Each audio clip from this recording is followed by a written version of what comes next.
Before we get into the video, could everyone please subscribe to my Endless Diary Tales channel? Thank you so much. On the day of the car crash, my partner was throwing a party for her first love's birthday. I didn't make it, lying on the sidewalk, clutching our sick kid while waiting for help.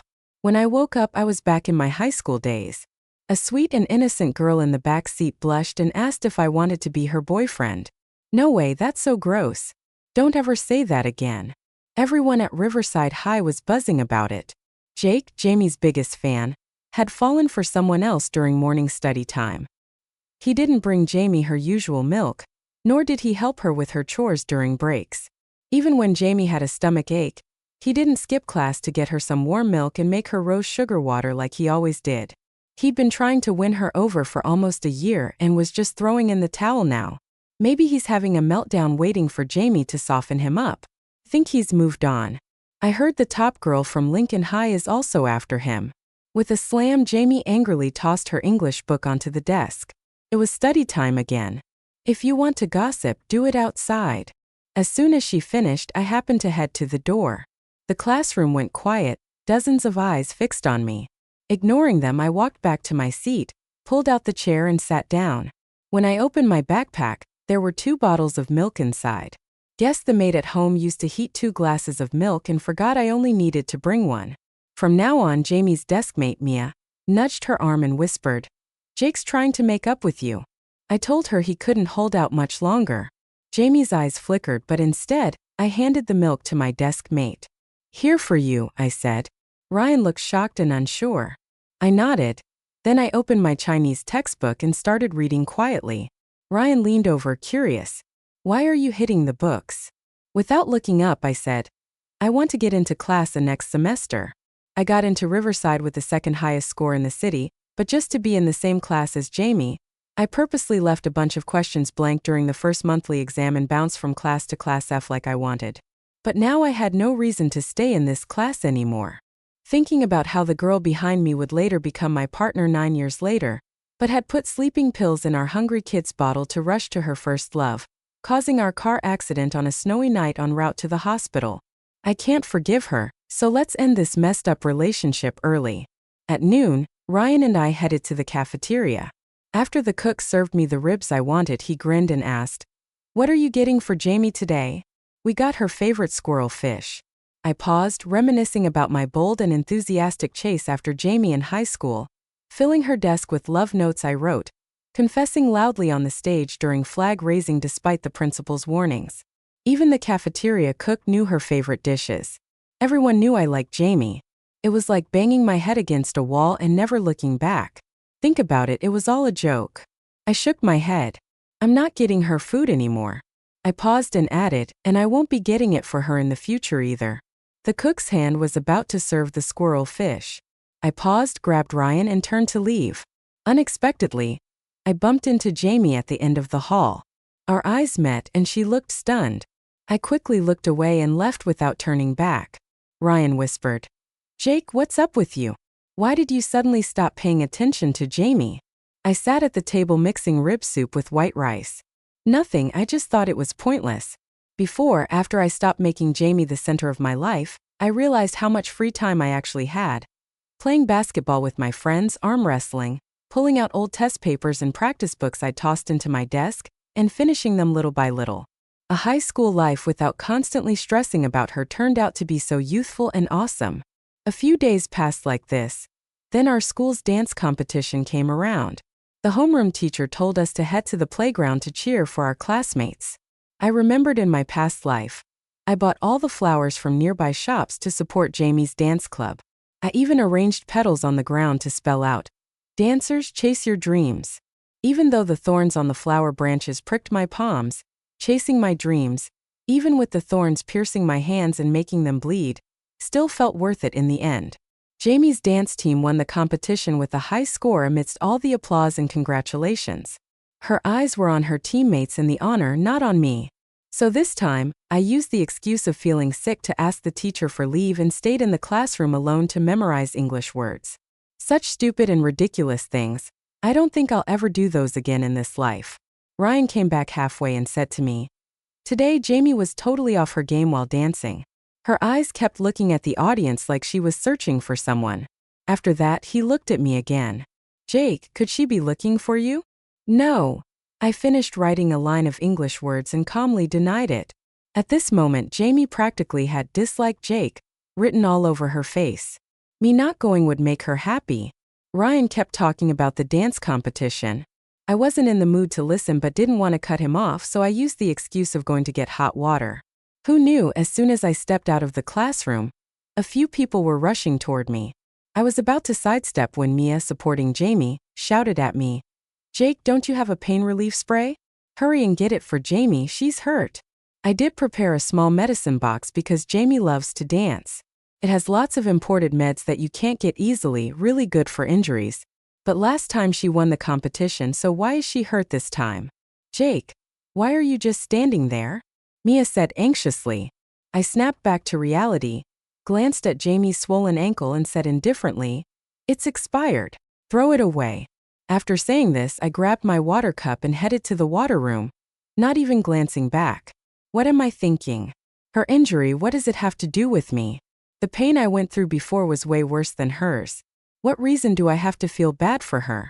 Behind me, Mia gasped. I felt a piercing stare on my back, like someone trying to drill a hole through me. Because of her foot injury, Jamie took a few days off and hadn't attended school for 2 days. When my mom heard about it, she had the maid make some bone broth and insisted I deliver it to Jamie to help her recover. Our families were close friends, and Jamie had grown up under my mom's watchful eye. She wouldn't be at ease unless I personally visited and showed my concern. Despite my repeated protests, I couldn't resist my mom's persistent demands. She even told the driver to make sure I got to Jamie's doorstep directly to stop me from bailing halfway. Reluctantly, I took the chicken soup to Jamie's house. It was late afternoon, and the sycamore leaves rustled in the wind. I wrapped my thin jacket tighter as I got out of the car and saw a white 3-story house. The last rays of the setting sun cast an annoying orange glow over it. It was all too familiar. As a kid, I often visited her home, and we even lived together there for almost 2 years. Every corner of this place was filled with our memories. Her feeling down after a breakup and me comforting her despite my own heartbreak. Her promising to be good to me for life, and me naively believing her. My heart felt like it was being ripped apart. The pain made me tremble all over. After a while I calmed down, opened the thermos, and the delicious smell of bone broth floated out. I placed it on the ground and fed it to a stray dog. Such good stuff. She didn't deserve it. After the dog finished the broth, I prepared to leave. Just as I turned around, someone called my name. The voice was childish yet familiar, and I didn't even bother to turn around. Jamie quickly approached me, hobbling on her crutches and nearly falling in front of me. Sweat dotted her fair forehead, and she spoke with a hint of frustration. "Jake, what the hell is wrong with you?" I swallowed the lump in my throat. The girl in front of me, insanely beautiful, was once my favorite. I curled my lips into a cold, indifferent smile. "I don't get what you're saying," I said, then kept walking forward. She quickly blocked my way again, her chest heaving and her lips pale. It was clear those few steps were painful and tough for her. "Why are you ignoring me?" Jamie's eyes filled with confusion, like she wanted to read something from my face, but she couldn't figure it out. She pointed to the food container on the ground. "That bone broth was for me. Why did you feed it to a dog? You used to always come to my house even when I didn't let you. Today you didn't show up. I've been hurt for days and you haven't shown any concern. What exactly? Isn't this better?" I interrupted her coldly. "You find me annoying in some way?" Amy was momentarily stunned, then nodded after a moment. "Yeah, I don't like you clinging to me. I feel happy when you're away from me." After saying this, she stared at me and pulled out a mocking smile. "Jake, you better not be trying some trick to get my attention. You know I hate that." "A trick?" No surprise Jamie would think that. In my past life, I did a lot of childish and stupid things to get her attention. Although I eventually made her my partner, I never truly won her heart and ended up dying miserably on the street. So in this life, I won't waste any more time or feelings on her. You're overestimating yourself. I don't have time to play games with you. I pulled my lips into a cold, emotionless smile. The bone broth was something my mom insisted the driver and I bring. Just pretend you drank it and don't give me any trouble. Jim's eyes were filled with disbelief. You think of me as a dog? I shrugged. If that's what you think, I can't help it. After saying this, I didn't give her a chance to argue and walked away. Seeing her in class every day was tough enough. Now I just wanted to disappear. I had only taken a few steps when the thermos flew through the air, crashing to the ground with a loud bang. Then Jim's furious voice rang out. I don't need your stupid soup. Since the soup incident, Jim and I hadn't spoken. I stopped involving myself in anything related to her, no longer clinging to her for approval.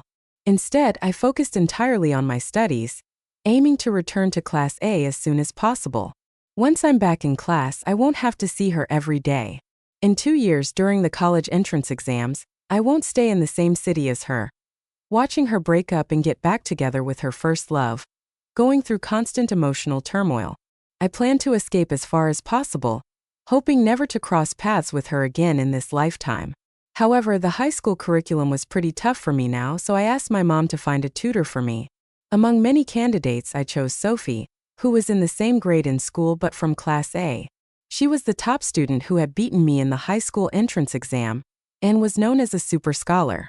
Our first conversation was very brief. I said, I want to improve my grades as quickly as possible and get back to Class A. She said, leave it to me. I started getting closer to Sophie. Whenever I hit a tough problem, I'd save them up and ask her during breaks in Class A. I even studied with her at a nearby fast food joint after school. Gradually, new rumors started circulating at Riverside High. People said that I, the legendary S, had switched targets and was now bothering the beautiful scholar under the guise of studying. This caused frustration among Sophie's fanboys, and one day after school, they blocked me behind the teaching building. Jake, stay away from Sophie. A bottom feeder from Class F like you has no right to be around her. The boy who spoke had a buzz cut, a strong build and well-developed muscles. He was clearly an athletic type. From Class C, the 3 behind him, though not as tall, also looked fierce. They quickly formed a circle, trapping me in the middle. I calmly said, Sophie is my tutor. I pay her and she provides a service. I'm not taking advantage of her at all. The buzzcut boy sneered. Tutor? That's just an excuse for you to get close to Sophie, isn't it? Jake, you're shameless. You used all sorts of tricks to chase Jamie, and now that you can't get her, you're bothering Sophie as a guide. I'm embarrassed for you. Yuck, you're disgusting. She'd never like someone like you who's addicted to chasing girls and doesn't study. Sophie is a good student. If her grades drop because of you, affecting her future college prospects, can you take responsibility? I felt a bit speechless. Yeah, I admit I used to be a bit of a lovesick fool, but I've mended my ways and I'm focusing on my studies now. How could Sophie tutoring you cause them such displeasure? Besides, I'm paying for the service. Enough talking. The buzzcut boy lost his patience, took a step forward and bumped his chest against mine. If we don't teach you a lesson, you won't realize your mistake. With that, the other guys rolled up their sleeves, ready to act. What are you doing? At that moment, Sophie arrived, grabbed my wrist and pulled me to her side. She was petite with a cute bun but stood straight with an air of undeniable authority. The guys immediately dropped their fierce looks when they saw her, even showing some innocent charm. They changed expressions faster than a Sichuan opera face change. Sophie, don't be fooled by Jake. He's just a player. He couldn't get Jamie, so now he's after you. We're doing this for your own good. If this loser from Class F affects your studies, what will you do? He just wants to date you. Unlike us who genuinely care about you. Sure, they called me a player while trying to butter her up. Sophie cut them off sharply. Jake is my employer. Her loud voice even surprised me. She stood in front of me, announcing boldly, I rely on him for my livelihood. Anyone who cuts off my source of income will face my wrath. A middle schooler acting tough. With that, she pulled me away quickly under their astonished gazes. Once outside the school, she checked me closely, turning my arm this way and that. Did you get hurt? I shook my head. She sighed in relief. Good. I'll handle those guys. They won't bother you again. You won't stop letting me tutor you because of this, will you? I dared to say. No one can teach you better than I can. Seeing my silence, she got a bit anxious. I'll take care of your classroom duties. I'll also fetch hot water for you until you graduate. From now on, you're under my protection." She looked up at me, her eyes bright like grapes and a sweet lilac scent wafting from her. "Okay, Jake." I couldn't help but smile. Such a small girl. Where did she get the guts to stand in front of a nearly 6-foot-tall guy like me to protect me? So I nodded. Actually, Sophie had a great way of explaining things. Changing tutors suddenly would be inconvenient. I relax from now on. I come to your class, let them talk about me. Her arrival immediately caused a stir in the class. Under the watchful eyes of dozens of students, Sophie calmly walked over to me, naturally took the pen from my hand, glanced at the math problem I couldn't solve, and quickly wrote out the solution on a scrap of paper. I gave her a thumbs up in admiration. A top student is indeed a top student. Behind me, Mia nudged Jamie's arm and whispered, "That's Sophie, the one who's been close to Jake lately." Jamie snorted coldly and turned her head to continue touching up her makeup. But after just a few seconds, she sat up straight and kicked the leg of my chair hard, showing her dissatisfaction. She said, "Jake, you're disturbing my rest." I fragnet er her. I had been silently looking at the problem and hadn't made a sound. Moreover, the entire class was nosy with chatter and play. There were plenty of noses louder than mine. So I ignored her and continued discussing the problem with Sophie. Suddenly, a ballpoint pen flew from behind and hit my notebook, leaving a long black line. Damn it, I had just solved that problem. Jamie leaned back in her chair, arms crossed, looking defiant. "We in Class F don't welcome people from Class A. Sensible and bottom of Class F doesn't welcome a top student. That's just picking a fight." I took a deep breath and retorted, "Jamie, if you're sick, take medicine. Don't act crazy here." Jamie's face darkened completely, her big eyes glaring at me. Mia and Ryan beside her gasped in shock. I glared at her, then turned to pack up my books. "Sophie, let's go to the rooftop. Don't mind the lunatic." After saying that, I grabbed Sophie's hand and walked out. The nosy classroom fell silent, and all eyes were on us. Behind me, Mia whispered, "Wow, is he really with Sophie?" Jamie looked complicated but said nothing. Due to Jamie's outburst, the long break was almost over. Sophie and I agreed to meet at the milk tea shop after school to study. However, when evening came and I was packing up to leave, Jamie appeared at the classroom door.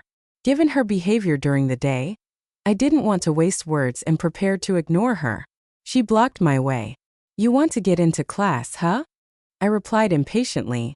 "Yeah, so what? I'll help you find a tutor," she said, her voice unusually gentle and sweet. "The best one." "No need, I have Sophie." Jamie's expression turned sour, showing anger. "What does she know more than you do?" I brushed past her without looking back. Under Sophie's tutoring, my grades improved rapidly. Several small tests yielded good results, but I was still some distance from returning to Class A. One day, while working on a physics test, Ryan ran back with a bag of snacks. "We're getting a transfer student." My pen paused by my calculations.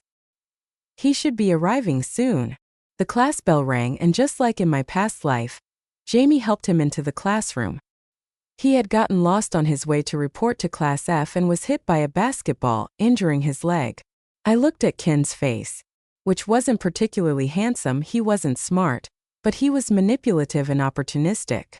Yet such a person made Jamie defy her parents' orders and even protest by going on a hunger strike just to make him her boyfriend. I witnessed their entire process of flirting, dating, breaking up, reconciling, and finally breaking up again.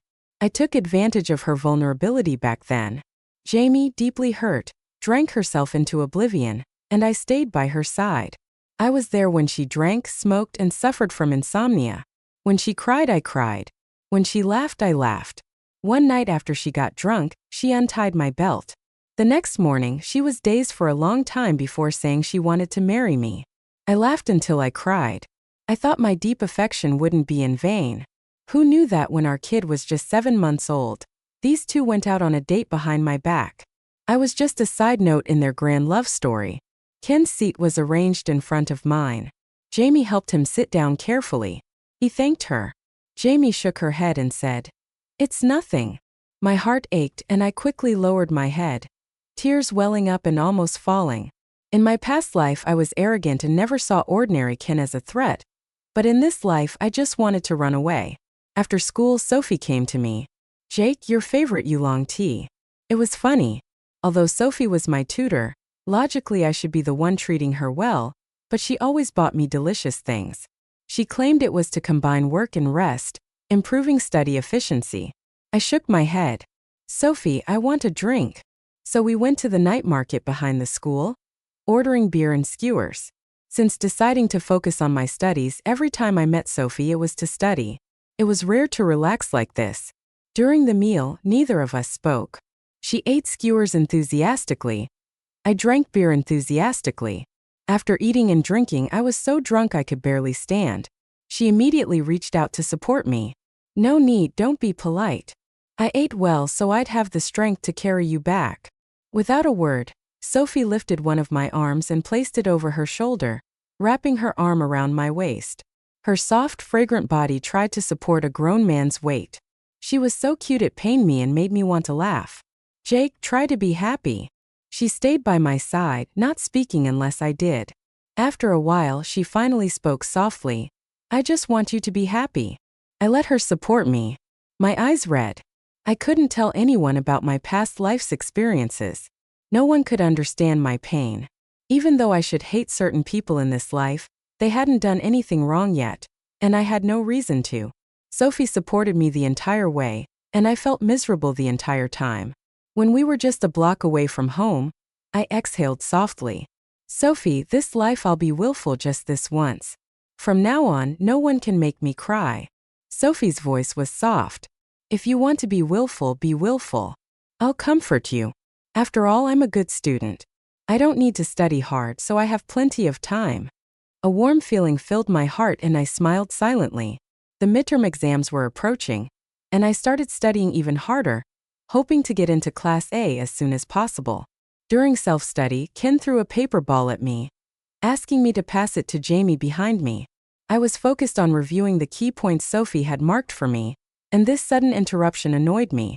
I remembered in my past life I also reacted this way, harboring the greatest hostility towards anybody who tried to get close to Jamie.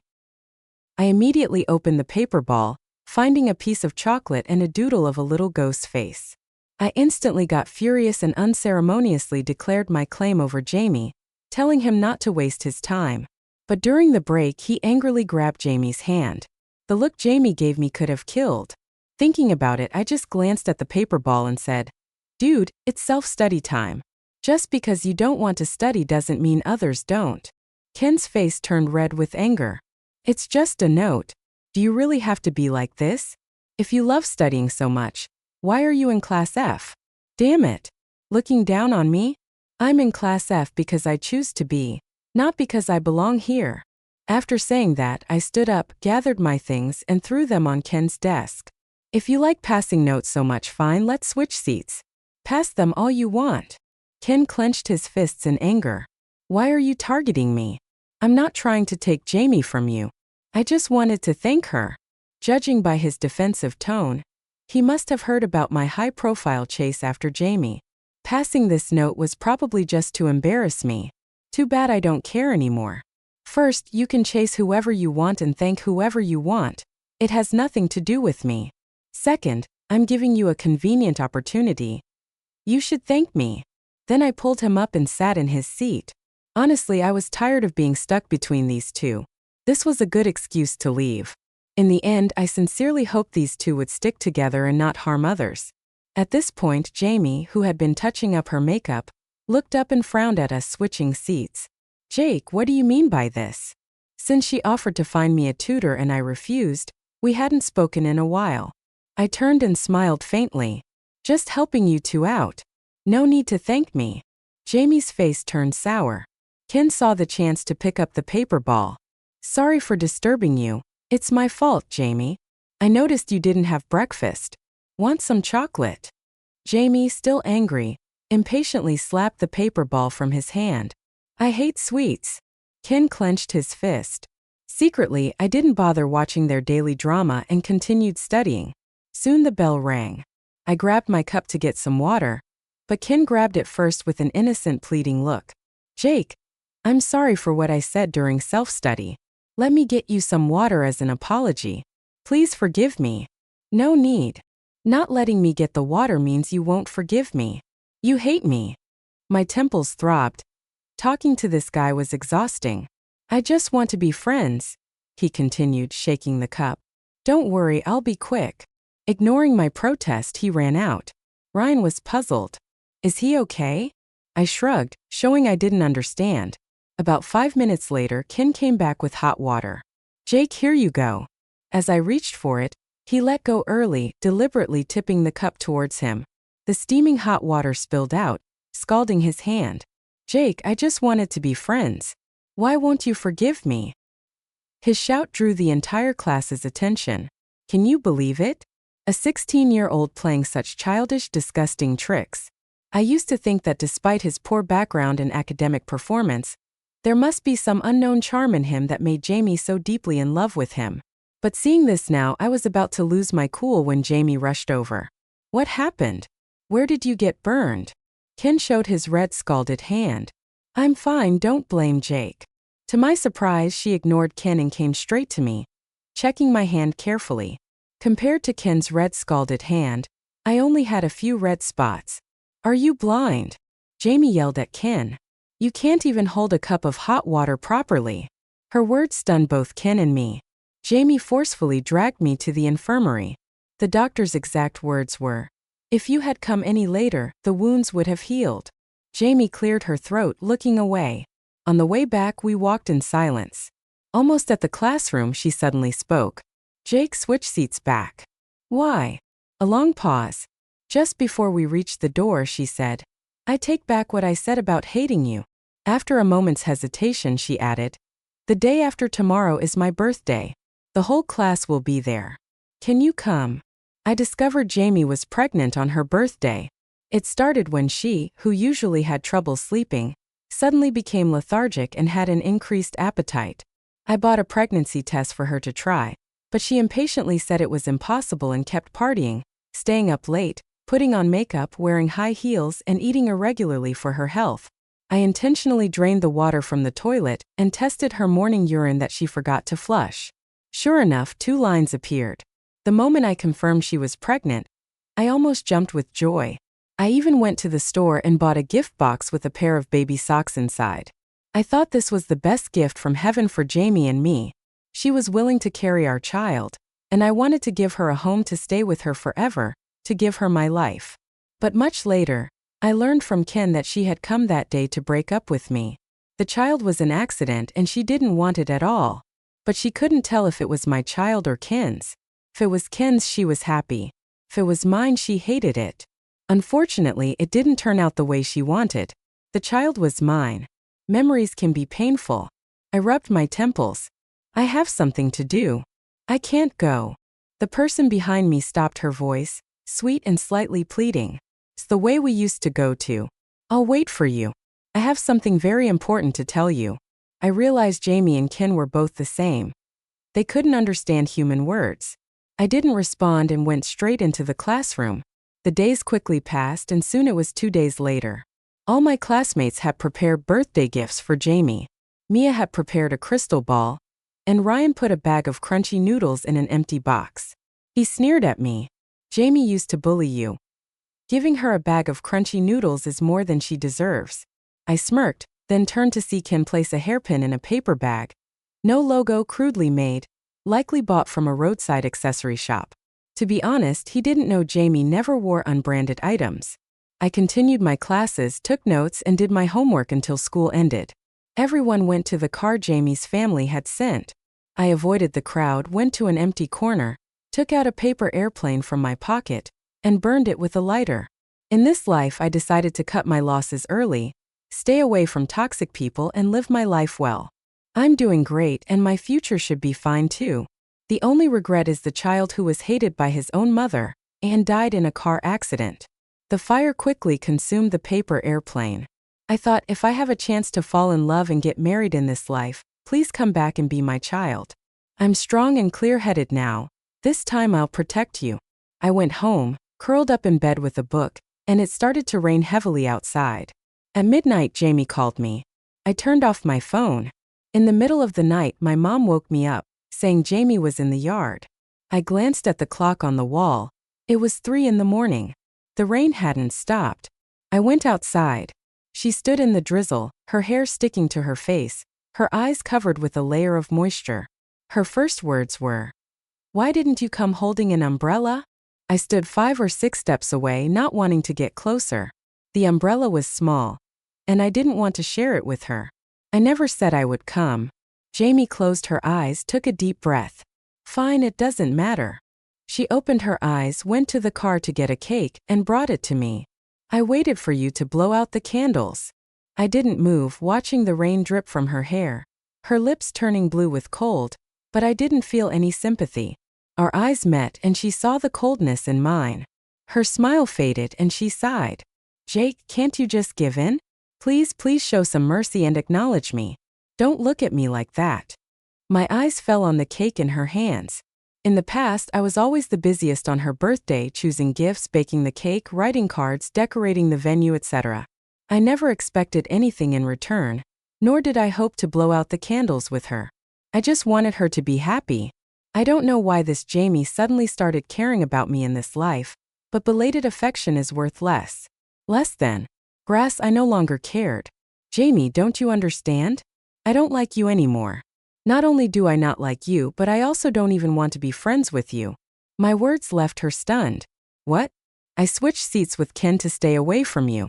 I aim to get into Class A to be far from you. I used to like you and it troubled you. I realized my mistake and I've changed." Jamie shook her head vigorously. "No, it's not like that, Jake. I liked you from the moment you ignored me. I realized my mistake. I wanted you to come to my birthday party to confess to you. I prepared flowers, fireworks, a 3,000-word love letter. Too late. Or maybe I'm just too vengeful. I learned my lesson after one heartbreak. Jamie, let's end it here. Don't come to me anymore. Our ties end here right now." The rain pounded on the umbrella. Without hesitation, I turned and walked back inside. I was so mean this time I didn't even leave her the cheap umbrella. The midterm exam results came out quickly. I made it to the school's top 10 and was honored on the honor roll, successfully returning to Class A. On the day I packed up, Ryan hugged me, crying, "Jake, I'm really going to miss you. Once you go to Class A, we won't see each other as often." I gently punched his shoulder. "I'll come back often to see you. You should work hard too. If you get into Class A, we can be desk mates again." Ryan wailed, "You might as well kill me now." Mia gave me a notebook, hoping I would study hard and make progress every day, becoming the pride of Class F. Many other friends who had played with me also said a few words, gave me snacks and some small trinkets. After saying goodbye to everyone, I prepared to leave with my backpack. Jamie, who had been silent, came over and wanted to see me off. "No need," I refused. Jamie's outstretched hand froze awkwardly. At that moment, Sophie walked in from outside, naturally linking her arm with mine. Under Jamie's jealous gaze, she escorted me to Class A. At the door, she entered first, hung my backpack on the desk beside her, and pulled out the chair. Her eyes curved in a smile. "Welcome back." I smiled, sat down next to Sophie, and extended my hand to her. "Nice to meet you again, Sophie. I'm Max from Class A." 2 years flew by in a flash. During this time, Jamie occasionally came to Class A to find me. She brought me meals, water, and an umbrella when it rained. She pursued me as fervently and unconditionally as I had pursued her in the past, but I gave no response. The greatest kindness I could offer in this life was not to hate or seek revenge. I put all my energy into improving myself. My goal was to avoid any more entanglements with these people and not repeat the tragedies of my past life. After the college entrance exams, Class F organized one last gathering where Jamie got drunk. With red eyes, she cautiously approached me, hesitated for a long time, and finally asked, "Jake, I just want to know, back then you liked me so much, why did you suddenly stop liking me?" I thought for a moment and softly said, "I had a dream. In the dream, you weren't very good to me." I rambled on a lot, and strangely recounting it now, I felt no emotional stirrings. It was as if the once vivid and painful memories were someone else's story. She listened intently. By the end, her long lashes lowered, and her eyes became as calm as a still autumn lake. I thought she would laugh it off as a bad joke, but she looked at me seriously. "Jake, the Jamie of the past life didn't love you, but the Jamie of this life does. I took a sip of my drink feeling slightly tipsy, but the Jake of this life wasn't planning to wait. When the college entrance exam results came out, I applied to a university in the capital city, a city I liked, and a major I was passionate about. I would no longer lower myself or live without a sense of self for anyone or anything. On the day I went to report to school, Jamie came to see me off in the bustling airport. Her eyes were filled with reluctance. She opened her arms and pouted. "Jake, you might not see me for a long time after you leave. Can I have a hug before you go?" Her college entrance exam results weren't satisfactory, so she chose to retake the year. This goodbye indeed meant we wouldn't see each other for a long time. I took a step back, avoiding her touch. Cutting ties decisively was my approach in this life. Her face was full of disappointment. "All right, Jake, wait for me for a year. I'll come find you." I shook my head. "I won't wait. Don't waste your time." At that moment, the airport's public announcement system sounded. I turned and left without hesitation, not even saying a polite farewell. Behind me, Jamie's voice called out, "I won't listen to you, Jake. I will come find you." I took out my earphones and put them in. On the plane, I found my seat and sat down. Then a sweet, light fragrance wafted over. I turned my head to see a sweet, pretty face. Sophie smiled at me. "Jake, for the next 4 years, it's your turn to take care of me, all right?"